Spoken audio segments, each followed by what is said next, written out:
Overrides community preferences and neighborhood character. People move to areas where they have room to breathe, room to move. And apparently that is anathema to Denverites, who think that everybody should be crammed in together, elbow to elbow.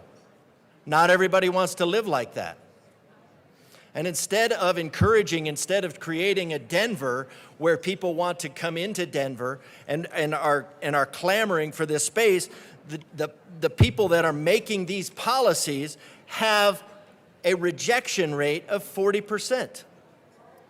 Commercial buildings that were built with an intent, were built for the intent of renting them out, selling them, whatever, they are at a 40% vacancy rate. So we're taking, and that's just the nature of bureaucracy, is you centralize this planning, you centralize these bad ideas, and then these centralized bad ideas and bad execution have ramifications throughout the state.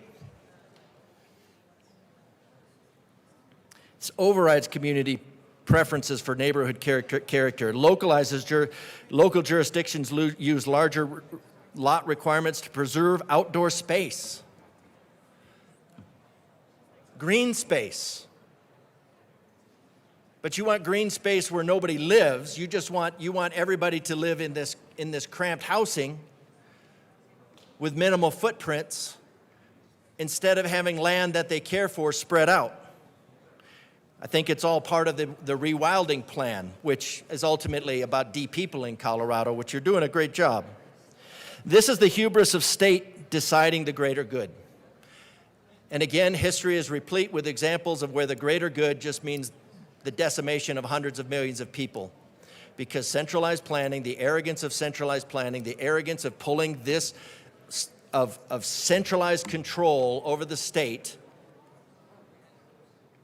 ultimately results in horrendous consequences.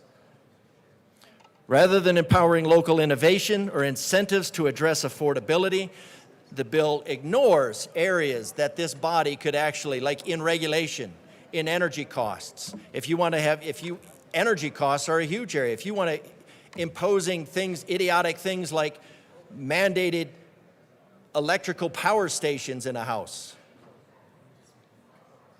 you can't do it with your current box. You can't do it with your current circuit breaker box, your electrical panel. You're going to need a $14,000, $15,000 upgrade. You're going to have to rewire your house. You're going to have to do all kinds of stuff. So instead of actually looking at where this body can actually make a difference inside of the consent of the governed, it looks outside the consent of the governed. It blames everybody, but the legislation blames everybody but itself for the problems that it has imposed. And instead of solving the problem, it creates more problems because it cannot admit that the ideology that it is promoting is a failure. So I recommend a no vote on this bill, even though it is merely a wafer-thin government intervention and government control. I recommend a no vote because it is ultimately about usurping, overriding, and stomping on the will of the people, as is the nature of socialism.